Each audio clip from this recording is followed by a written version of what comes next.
Dapper Dan, thank you so much for joining us on the podcast. Man, thank you for the opportunity to be here with you young folks. I appreciate that so much. We're excited. Mm-hmm. You have so much to share, so much of value to share that I think a lot of us need to receive. I love to kind of start these conversations, make sure folks understand from a grounding standpoint, like why we're here, and also uncover a little bit of your thinking and your approach to things. One of the things I wanted to talk about, and it's a familiar thing for how you phrase, but you said you came into this thing up the black staircase. Yes, absolutely. Can you explain to other people what you mean by that? Okay. In order for me to explain what something black is, I need something white.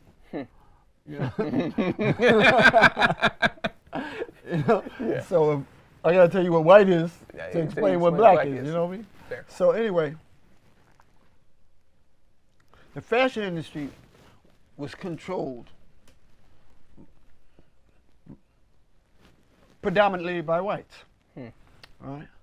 And I'm not saying it was designed to be that way, but that's just the way it was. That's just the way it was. Okay, and so I never, at no time during my trajectory, was I part of the staircase, of that white staircase. You know, you go. You mean you had no contact whatsoever Okay.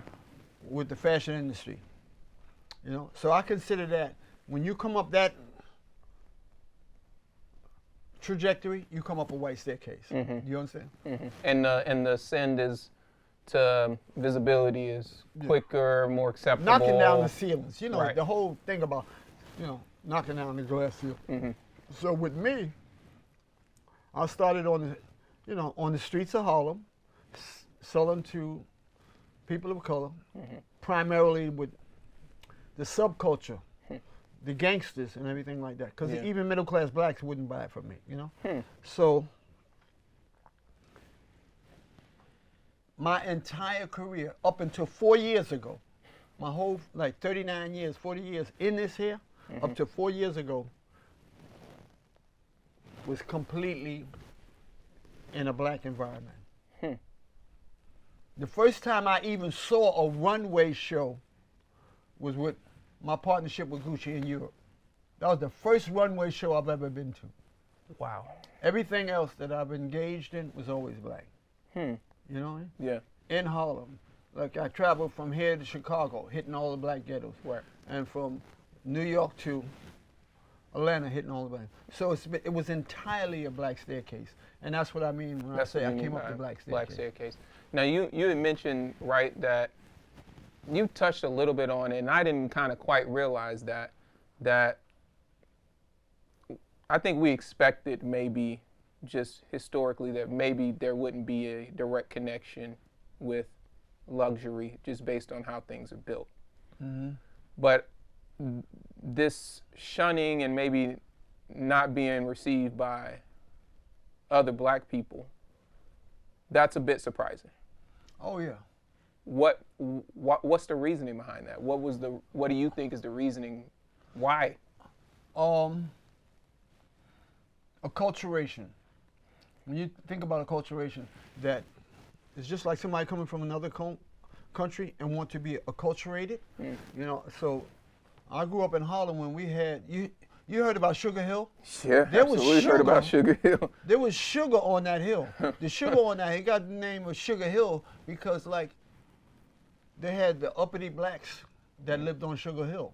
And everything west of Bradhurst Avenue going up towards Sugar Hill, all those was the uppity blacks, right? And so, And folks that not had only did they, higher education type of thing? yeah, Okay. those were was the promise. And the reason they were there is because they had redlining, meaning that they couldn't get bank loans to get, and segregation. So we were all there together. And fortunate for me, I grew up during that time, right? So we would look like people like myself would look down on. You understand? Yeah. So we had to develop a subculture that catered to who we were. Who we were, right. Right? And that's how it developed. So when I say that I didn't have my whole platform was built on the subculture, what they call it, the dark side of the culture. You know? Right. You weren't being touted in the mainstream. You were really building your whole network. Yeah. Under. When you look at it, right, in a way you can contrast it with Basquiat. Look what he represents today. He didn't represent that to black people when he was here. Wow. You follow what I'm saying? Yeah. And who discovered him? It was more like they discovered him than we discovered him. Sometimes we overlook who we are until they recognize us, you know? And I used to look back how a lot of blacks went to Europe to be recognized. And the first time I was recognized in 1987 for my contribution was by a European magazine.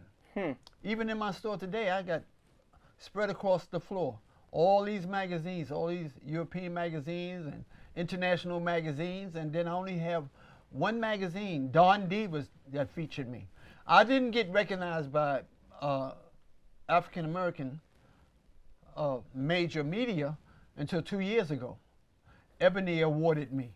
Wait, you mean to tell me over the span of a 40-year career? Over the span of 40 years, I didn't get recognized by a major black publication until 2 years ago. Ebony recognized me. All the rest, when you look at all the magazines, all the international magazines, everything, you know what I'm saying? Because they didn't I'm not faulting them, but people of color, black people, uppity black people, didn't understand what I was doing. What you were doing. No? Did you don't strike me as a person that that still like holds a grudge about it. Like, do you happen to have a chip on your shoulder about that at all? No, I don't. The reason I don't have a chip on my shoulder is because I don't have an identity crisis. Yeah. And let me explain to you what the identity crisis. Dr. Henry Clark got me out of that. I used to write for a radical newspaper, and he came to the newspaper and he was explaining to us, and a student on the editorial board like myself asked Dr. Henry Clark, he said, well, if we're the first people on the planet, why are we going through what we're going through today? And he said, that's because of transgression that we made against ourselves before Europeans came into our life, right? So when you talk about a chip on your shoulder, you know, you get angry if somebody does something to you, right? You know, because you know that they did something. But you're not as angry when you know that you allowed that to happen. And so when Dr. Henry Clark opened my eyes to that, and I went to Africa and started studying Africa for myself, I realized what's happening, right? Yeah. So that same energy that was in my system when I had that identity problem was refunneled. I redirected that energy in a way that I say, well, I'm responsible for what happened to me as a people, you know? So that don't mean I'm gonna allow you to keep letting it happen. Yeah, but I'm aware. Yeah, but that identity thing, that it's all your fault. Yeah. No. If you do something to me, if something happened, and I find out what happened, it's up to me to correct why it happened. But it's not that it continues to happen as long as we down here. Yeah. It's continuing to happen. So I have to attack those things that's making it happen. So I didn't have a chip on my shoulder. What I did was say, how can I change this situation? How can I change the situation? Yeah, I ain't gonna run around. You're not gonna get me so angry that I can't be me. Yeah, and I can't get the mission accomplished. You know, so when you got an identity concept,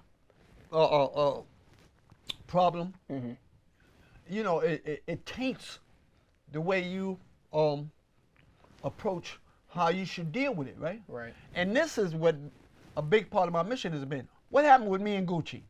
Right. That's a prime example. And so so that's something I wanted to ask you about, right? But look what happened. Everybody's angry. Yeah, everybody's upset, and you have a different perspective about that. And I'm looking at what happened. I say, I'm glad it happened.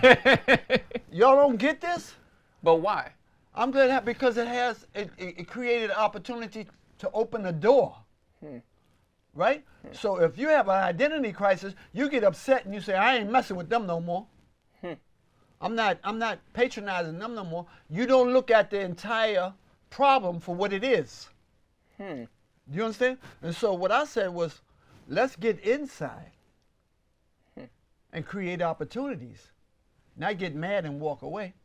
You know? When you say walk away, right? So a lot of that topic around that time was boycott Gucci, don't buy Gucci, take money out of Gucci's pockets, put it elsewhere. Why do you think that was so wrong? You thought that was wrong because it would take away our ability to influence luxury at the top? Yeah. One of the things that I learned when I went to Africa was when I was in Tanzania, Nyerere was president. When I was in Kenya, Jomo Kenyatta was president. These were the founding fathers of these nations. What I noticed that they did, they had the Chinese building roads, you know, and then they had United States, you know what I mean, help them with technology. So they used all the forces that worked against them. They manipulated them in a way that it would work for them. You know what I'm saying? Yeah. So I used that, you know, as a format to deal with corporates. Corporate. You know what I'm saying? Right. So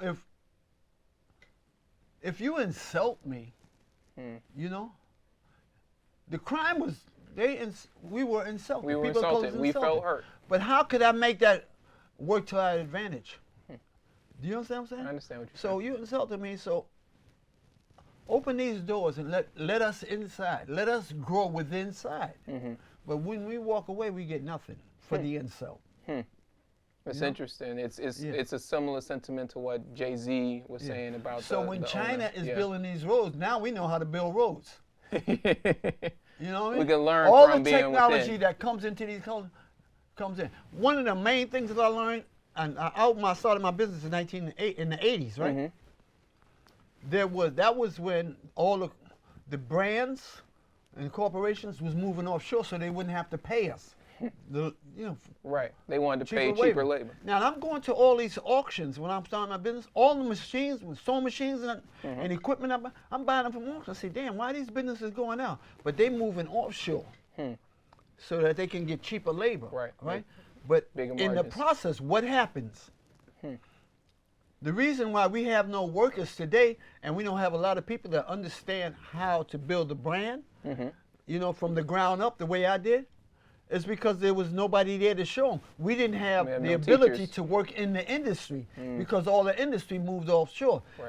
When at the same time, it was moving to China, right? Now China, when all these industries moved to China, now China builds up the technology. Right. You know? And that's how China got to be the way it was. Now, if we could have kept these, if we didn't let the unions keep pushing us to raise the salary, you know, and so that it made it more profitable for to move these companies offshore, we would have knew how to operate these companies like China did. Right. You know what I mean? This is sacrificing. You have to Trade off sacrifice with everything. but we would have learned. You know what I'm saying? Yeah. So we didn't learn that. We don't even know how to run a shop. You know what I mean? And from the ground up. So I had to teach myself all of that. But during that time period, and I'm watching all these companies close and move over there, I'm going to these factories and I'm buying the machines that are leaving behind. I still got some of them now. Wow. You know? Wow. So that's how we lose. So what I'm saying is to use that same mentality to get inside these brands, to see how they work. You know? Yeah. So that we can be able to, you know, build brands ourselves the same way China did. You know, thinking back to that Gucci moment, right? You know, there's a bit controversial, but I would say you hadn't really been shy of controversy ever in your career. And I think one of the moments I was joking with you about was the Mike Tyson Mitch Green, right? But, you know, for the sake of the conversation, what was the lesson out of that? Tell me, you know, maybe recap a little bit about what happened, but then you took away a big lesson from that. Yeah, 2 big lessons. The biggest lesson that I learned at that time was that because the brands saw what I was doing, and they saw the power of what I was doing, that's when I found out, like, wow, I've really established something here. Yeah. You know? Yeah. You know? So it was a double-edged sword. And one way it was cutting me down, but in the other way it was building me up. Yeah, because this You know, allure because, was growing. When Mike Tyson had that fight in my store, and that following Monday, on Monday Night Football, and the helicopter over the Yankee Stadium, cruising, talking about the football game, and they said, as a joke, look, down there somewhere is Dapper Dan's 24-hour boutique. And they laughed about it. Huh. The next day, my landlord said, how the hell did you get that advertisement? Do you know what that would have cost? Yeah. You know, so looking back then, it hurt, but the power it brought, you know, the power it brought. Right. It brought visibility. Yes. Right. It had people talking. Yeah. And you couldn't, you couldn't pay for that. Yeah, people was coming from all over, you know. Yeah. Yeah. And the brands started to say, what the hell is a Dapper Dan? And it was all over. From that point, it was all. The brand was set, right? Yeah, It was like it was all over. you were on the map. Going back to, you speak very passionately around influence and how we can influence change and how we can do that from within. What do you think about that? From a creative standpoint, for creatives, do you think, brands have a responsibility in being transparent with creators? If we work within their brands, do they need to be transparent? Or what is the expectation there? Here's the story. America is a corporate country. Corporations is based on the premise that we have to make money. So we have to look at it like that. And this is what I tell everybody, who is into fashion. I don't want people to buy from me just because I'm black. I want them to buy from me because of my product. You understand? So with these corporations, what should our relationship be? Yeah. We should make it understood that we bring something to the table by you having us. Absolutely. That's what we got to focus on. That we got to focus on developing our brand in a way where we can't be denied. Black Twitter got me where I am today, but I would not be there if my brand could be denied. And when you say it wasn't Black Twitter, charity. No, yeah, but they recognized and they spoke about it. And we have to speak up for it when it's happening. So we were there, but we just wasn't visible. Our ideas was there, our cultural influence was there, but when we make them realize that, say, okay, we got to get them their proper now. Right. So that should be the approach. We got to develop who we are. We got to develop our culture. And we got to stand up for ourselves. People of color in North, South, and Central America, our biggest product is our culture. We export more culture than anybody else in the world. Everywhere you look, you find footprints of our culture. Absolutely. It's just now that we're learning how to profit from it. Hip hop is the first musical genre to come along that we ever made any money off in fashion.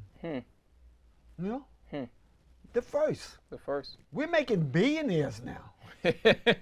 Did you think, because hip hop was really embraced you when other people didn't acknowledge, right? And you've always had this close tie with hip hop. Are you surprised to see where it's gone? Am I surprised to see how it's been influencing the world today? No, because I span generations. So I've always seen what the music can do. I grew up in the Holy Ghost Church. I seen, Mahalia Jackson and the effect that our culture has, all doing the rock and jazz, rock and roll, all that. I've seen it all. Yeah. The only thing that impresses me is social media giving us the platform so people know where it came from. Knowing the origin. Yes. Yeah. So that's what impresses me, but surprise, no. I knew they were, it doesn't surprise me that somebody would pay for our ability to entertain them, because it always happens. Always happens.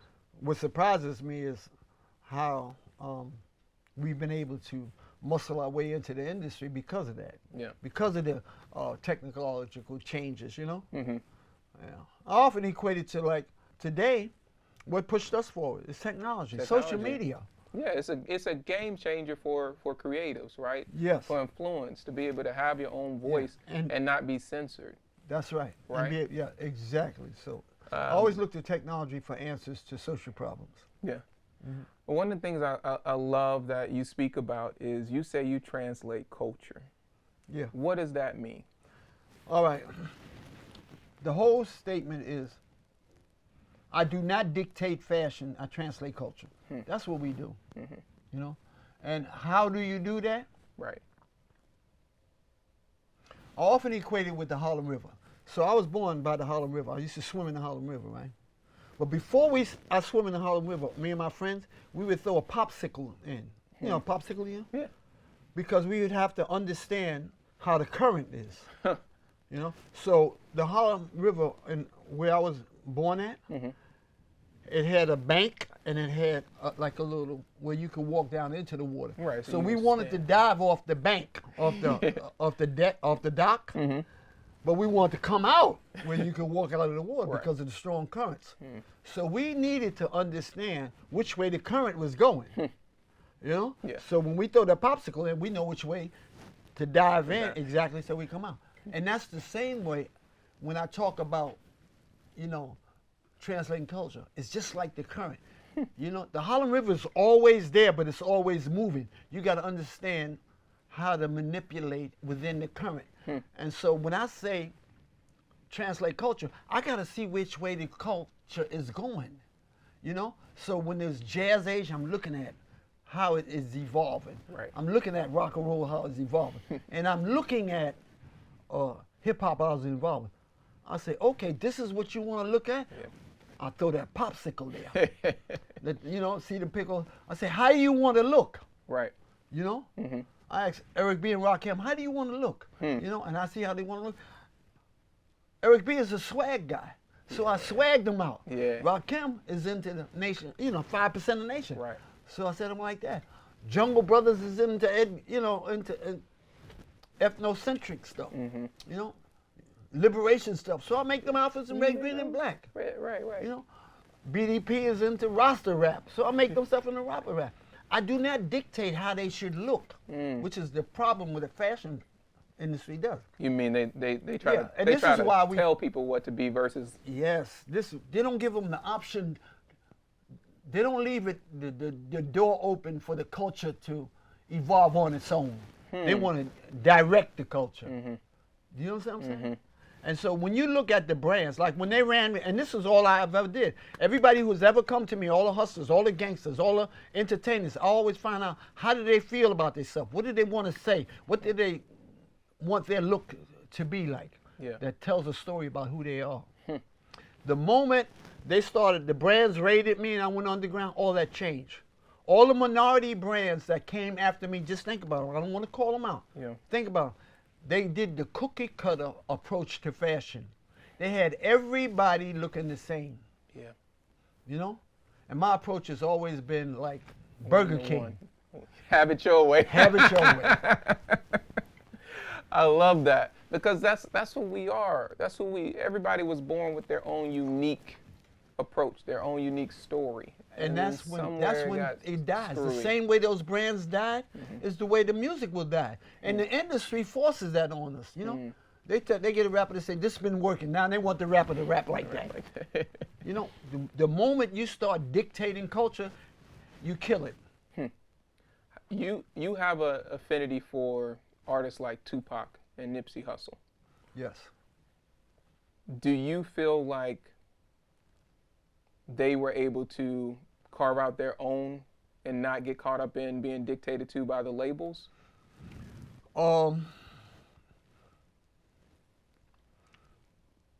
It's bigger than that. Who they were, and I'm hoping all the young people understand, who they were is bigger than that. What they personified was the light and dark side of the culture. Explain they were that. a bright light. Both of them were a bright light. And I only wish that they had somebody around them that went through what I went through, you know, that had an influence on them. Okay, let's talk about what that is, right? Mm-hmm. When you look at Tupac and his revolutionary spirit, Right. the stuff that he was talking about, Right. it's amazing. But when then you look at the other side, the gangster side, Mm-hmm. so that represents the culture. So you got a light side and a dark side. Yeah. If you don't have an elder to show you how to navigate that dark side, you'll be It consumed consumes you.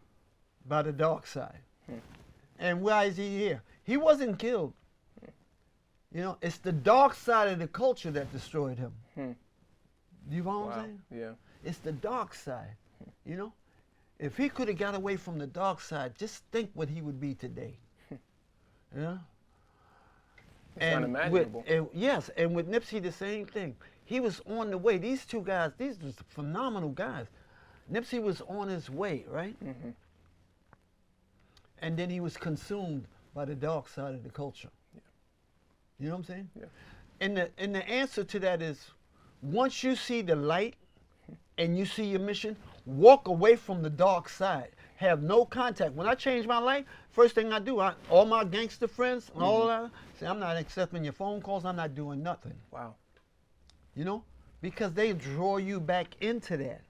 The next thing you know, you're more immersed in that than you are for the positive side of your mission. Was it difficult for you to walk away from those relationships? No, excuse me. Okay. No, it wasn't, because I'm the last generation that had elders that would explain that I learned about life from. And like, it just wasn't there for these younger guys. And it's not there now for young guys, you know what I'm saying? But like, what I'm saying is, like, if you have a lot to offer and you have this light side, an elder got to tell you, say, listen, if somebody come up to me, right? You know, I got all kind of friends, right? They can't tell me about nobody snitching. You know? You know? And I like to equate this with the story of Lot, right? Okay. God told Lot, he said, listen, leave here. You know, I'm getting ready to destroy this. Yeah. Leave here, Lot, and take your family and leave. Don't turn back. But Lot's wife turned back and turned to stone. The symbolism behind that is like, when you walk away from that dark side, don't look back. You know, render unto Caesar what is Caesar's, and unto God what is God. So once you understand, you know, what the light and the dark side is, you walk away from that. You know what I'm saying? So somebody come tell you about, like, one of my friends say, yo, Dap, you know that lame, what's her name, is a snitch? And he's snitching, he doing. I say, man, listen, man, all I can do is give him a hug. You know what I mean? I'm not going to sit in judgment over the dark side. Yeah. I'm not going to have nothing to do with the dark it. side. You hear everybody to say, if you cross over that line and you for the people, don't talk about that. Don't sit in judgment for that. Don't be sending messages over there like, oh, so-and-so is a snitch. If you over here and you trying to help the people, leave that alone. Leave that alone. You know? Let that render unto that what that has coming. And that's the side that implodes. You follow what I'm saying? I follow what you're Leave. saying. You got to walk away and leave that. Completely leave that, because if you embrace that, you become a part of that. You know what I mean? Yeah. And that's what was happening to me. I'm waiting on all these gangsters. My whole clientele is gangsters. And one day I woke up, I say, man, they was kidnapping people right in front of my store. Wow. So they kidnapped a Boricua friend of mine, and right in front of the store. One of the Africans wanted to run down with a gun. I said, hold up. Now my judgment is like, wait a minute. That's what they chose. Yeah. We can't get involved. That's what I told them. The next week, they tried to kidnap me. I resisted and got shot. I got a bullet in the base of my neck. Wow. And I came to the realization, like, you cannot be in it. Listen carefully. You cannot be in it and not of it. Right. If you in the mix, you're in the mix. Yeah, you in the mix. So if you embracing anything that has to do with that, you part of that. Right. And you a part of what comes along So with if it. you crossed over here and you trying to do good things over here, and you hear about somebody's a snitch over there, and you go say, yo, man, y'all need to do something to that snitch. You ain't left there. He's still in the mix. Wow. So you had no choice. You had to leave. Like it had to be a clean exit. I say no. Yeah. I say that's it. That's it. You know, ain't no neutral. There's no neutral. He's like, no neutral. I'm on the other side. Yeah, you either on this side or that side, man. Segueing a little bit, I want to talk to you about what you have coming up with Puma, right? And so Puma has this platform called For All Time, right? And the focus of it is this theme called classic.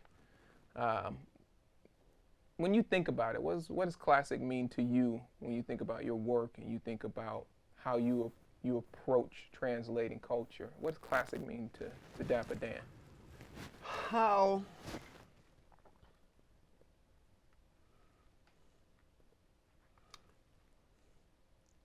to me, when John Coltrane did his version of My Favorite Things,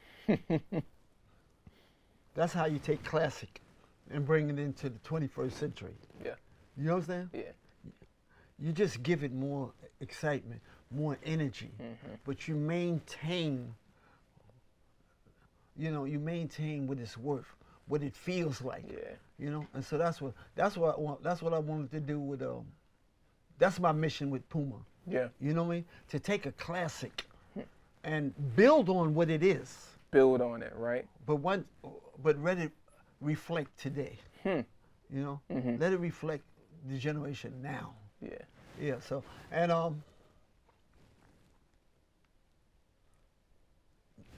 how do I raise up something, you know? So yeah, like when you think about how do you modernize it for today, right? And for you, like it's not just simple as one thing, right? You want to do multiple things. Yeah. How do you do that today, right? How do you raise that up? I look at it like what I tell young people is like, remember one thing is that it had to do, like when I used to go buy fabric, right? I didn't realize that I was doing it. Young people probably don't realize that. I go to fabric and I find these places nobody been before, these jobbers where they buy fabric and they have hundreds of different fabrics by the yard. If they buy from the manufacturer, if it don't sell, these guys, the jobbers buy it. Yeah, they got all this unique So I would material. go there, right? And flash my monies up. They just let me walk around. You right? Now, to answer your question. And what the guy noticed about me, I'd be standing in front of a roll of fabric, and I'd be there like an hour. He said, "Do you realize you've been there an hour?" He said, "Only you and my wife I ever seen do that." He said, "You guys, y'all don't see the fabric. Y'all see the garment in the fabric." You know what I'm saying? Yeah. So that's the vision I bring to fashion, right? I look at something the same way I did with the symbols. Yes. You know, with Logomania, I look at them and I see what they can be. Logomania is still the same symbols, but I took them to a level where they never been used like that before. Right. You had a whole different vision for them. Yeah, but the symbols didn't change. Just the way they reflected has changed. So I tell young people, just look, because you're gonna reflect. Your eyes are only your eyes if you free yourself up from what somebody else is thinking, and just see for yourself. See what you would do with that. Right. Don't be looking to see what's happening. You know what somebody else is doing. It's like how would you approach it? Yeah. Speaking of that, what's a part of the collection with Puma? Right. What are there any kind of different garments that you can give us a little insight to that Oh you? yeah. Let me tell you the fun part of Puma, right? And I told him this would have to be, right? I say, Puma, I have to be in Harlem. Number one. So what does that say? That says Dapper Dan in Harlem automatically says something. Oh, it's already Yeah, it already says a something. message. And that's what I'm bringing to it. I say, well, here's what I'm gonna bring, right? I want to elevate this. I want to give it more color. You know, color in our way. Let's touch on my thing about logomania. But the main thing I want to do is elevate the brand. I want to take the brand and make it more luxurious. You know what I'm saying? Is what I've always did. You know, but luxurious in our way. You know, and Puma gave me that freeway, you know? And so, like with a hoodie, you know, the hoodies, you see the hoodies, right? Yeah, the Gap hoodies. Yeah, you see the Gap hoodies, right? Dap. And you see these guys wearing hoodies. Yes. The hoodie's been stigmatized, you know? You see a black guy, right? Or Latino with a hoodie, they automatically, it's stigmatized. Already, Yeah. already a criminal. So I say, well, how can I raise the bar on that? You know? So when I do my hoodies, I wear them with an escort or a silk scarf. Yeah. You know, so automatically now I have created another platform and another way of seeing a person of color in a hoodie. It's a different association. So I take the stigma out of what we look like and who we are with a hoodie. Right. You know what I mean? Right. So like it was a time that I wouldn't. People say they see me on 121st Street with sneakers. Dap, you go on sneakers? You know what I'm saying? Yeah. So now with Puma, I get a chance to to elevate the game. Now I'm gonna have outfits that match the sneakers like it's never been done before. You gonna do sneakers too? And I'm gonna wear sneakers. Come yes, on. Yes. I'm gonna wear sneakers. You know, because and I learned that from like when I used to have my table on 125th Street. But I learned about people of color. Like they come with, yo, Dap, man, them outfits is crazy dope, right? They fire. But wait, let me see if I can find the shoes. Let me see if I or can. the sneakers. Yeah, you know? make it work. So, people of color, we build from the feet up. Yes. So I'm gonna pay a whole lot of attention, you know what I mean, to the style of the sneaker. But I'm gonna pay close attention to this concept of how to keep it classic. You know, man, I don't want to over-ghettoize it. Right, You dig right, what I'm saying? Right, yeah. But keep it classic, but raise the bar at the same time, and give it us, while at the same time keep it classic. Keep it classic. And that's my mission at Puma. How important is accessibility when you're doing these collaborations now? Like, is it important for you that folks from Harlem can get it? Because like that is the biggest, man. I'm so grateful for that Puma to give me that opportunity. Being with Gucci was an amazing inroad for all of us, for what I did, and that lasted 4 years. But I always wanted the community to feel like they had a part of me. Yeah. And I knew that like most people couldn't afford the Gucci, especially me. I'm making Gucci their way, and so I used to like every day I ride the bus, I ride the train, I stand on the corner. So the people know they're part, that they're a part of me. Like, guys see me on the train 2 o'clock in the morning, say, Dap, man, I never thought I'd see you on the train, man. I say I'm on the train so I can see you. Wow. So that Wow. And at one point they was, Dap, you ain't going down there, right? When they see me going down the subway, I said, no, I came from down there. I ain't gonna stop going now. Ain't gonna start going now. Yeah, so I park my car, walk around Harlem everywhere. You know what I mean? You see me anywhere, I'm approachable. I see that. But now, because of Puma, I have the opportunity now so they can wear a part of me. Yeah. Instead of just speaking to me because I'm going to speak and engaging me. Right. Because I'm going to engage. Yeah, you but go now, talk to them. even if I'm not there, they got me. They got, right, and they got the message that you're so, trying to drive. Yeah, so that's important to me. Yeah. And I'm thankful for that. That's one of the most thankful parts of me being, part of the Puma collaboration. Collaboration, yeah.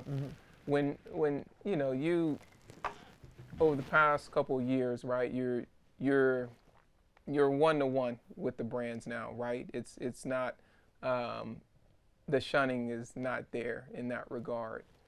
Do you ever have aspirations of a Dapper Dan ready-to-wear line type of thing, where it's just you, right? Independent of those, or without the other. Without the other, yeah. Well, let me tell you how I felt about that, right? This is what's important, and what I've always. The reason why you've never seen a Dapper Dan, because I come from the bottom, so I know what would happen. What do you mean by I've that? been in the bootleg world. I know what the bootleg world went by. If I come out with a Dapper Dan and don't have global distribution, I'm dead. Gotcha. The bootleggers are gonna make more money than me. If you don't have global distribution, one of the first lessons I learned, when I was doing the collection with Gucci, I said, man, I say, he said, we getting ready to do collections, you know. I said, man, they gonna knock us off. He said, that ain't gonna be but a drop in the bucket. You're gonna be global. Yeah. You know, the Dapper Dan collection with Gucci was everywhere in the world at the same time. Wow. So I don't mind people knocking me off. I know that's how the game is. But don't knock me out. Ah. So if you don't have global distribution, Yeah. and you come out with a brand and it gets popular, they're gonna knock you out the box. They will sell around the world more than you could sell. Because you don't have the infrastructure. Because you don't have, the global distribution. So that's the important part. And that's with all the industries is working that way. A lot of times you think the industry, like you see brands, popular brands by minorities, but the structure is still by the power structure is still in control with distribution, and that's the important part. That's the important part. So that's why you never see it. Now, going forward, you will see a Dapper Dan. But like, it would have to be in a partnership, a distribution partnership would have made someone who could take me global. Right, right. Yeah.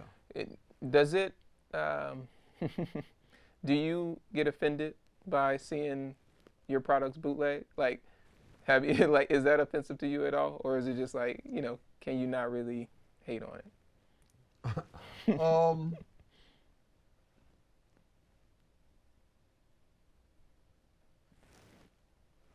You never curse the hand that fed you.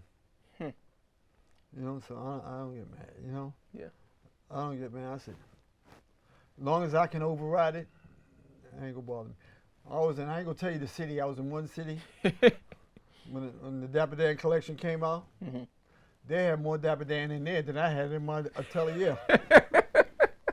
They was hiding when I walked in. The guy took me in there. Yeah. I said, I ain't gonna say nothing, man. You know, they was hiding from me. He ain't gonna call the police on you. So I know how the game go, man. I'll come from the bottom. Yeah. You know? Yeah. For other folks, you know, that, we speak to a lot of young aspirational creatives and designers. And, you the guy. Like we've seen you for years, and now we're seeing you at a place that's even more visible. And I know you like to give game, so I wanted to ask you, what advice would you have for some of these young people coming up? Well, like it me? depends on what stage you're in. But like somebody come up to me brand new, and this is what I tell them. The first thing I tell them is that you have to ask yourself, the first question, when you say you want to get into the clothes game, the first question you should ask yourself is, why should somebody want to buy something from me? That's the first question. Why should someone want to buy something from me? Right? And then the second thing you do is create a reason for them to want to buy it from you. So in my trajectory of building up who Dapper Dan is, I was Dapper Dan before I opened Dapper Dan's, you know? So the people in the hood who knew me from the hood and everything that I did in the hood. So I already had this certain kind of mystic magic taking place, right? Right. So a lot of these guys coming out with T-shirts with fancy sayings and slogans, but nobody has a reason to want to buy from them. Your slogan and all of that, you know, it doesn't reason for that. I try to tell people, it's like, there's no right or wrong in fashion. There's a weak and a strong in fashion. Strong people control the direction of fashion. I don't care how creative you are. You know what I mean? I don't care how good a singer you are. If you can't get somebody to pick you up, you're dead. You know, and that's the sad thing about what's going on now, you know? And worse than that, if you post your song or your lyrics or stuff like that, you might get knocked off before you can even get the return on it. And the same way with fashion. You put your stuff online, you're going to see it, you know? Yeah. There's fast fashion companies that can turn it around overnight. So you have to create that platform, but there's brands that, and one thing I'll say, the good thing about Alexandre Michel, what he's doing is like young designers who are posting stuff, if it's interesting enough, he'll call them in and do a collaboration with them. Wow. As a result of people seeing what happened with me, Yeah. the brands woke up. You know what I mean? So the brands woke up. They say, well, you know, everybody knows now where it's coming from. So if we see these young people from the inner cities and they got in town, let's just take them on. Prime example would be of that would be Gucci Ghost. Yeah. You know, they did that with Gucci Ghost, and you see it all the time. You know, it got plucked straight from the underground. Mm-hmm. You know, after they saw what the impact that I had, so well, you know, the door's open. One of the most exciting pictures and moments of my life. Like I took a picture with Tom Ford and Alexander Michelle. You can go online in the Gucci line and see them. And I'm saying to people, and Alexander Michelle says, in the caption, now everybody knows where my secret garden is. Whew. But people of color, they don't get that. But Yeah. us who climb that ladder, we say, wow, there it is. There it's it is. possible. There it is. You know? The whole time. Yeah. You know? Yeah. So there's a secret garden out there. Yeah. You know what I mean? A secret garden. But what people of color have to do is, man, develop from yourself. Hmm. You know what I mean? 35, almost 40 years now since the introduction by myself of Logomania. Yep. You still see guys doing what I did Oh, 35, you 40 see the years ago. influence All alive over and the well. internet. You see the rappers still rapping. What does that mean? That means they're stuck.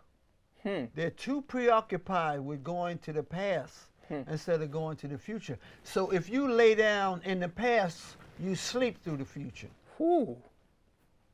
Wow. That's strong. And that's what's happening. That's what's happening. But we got to wake up. You know?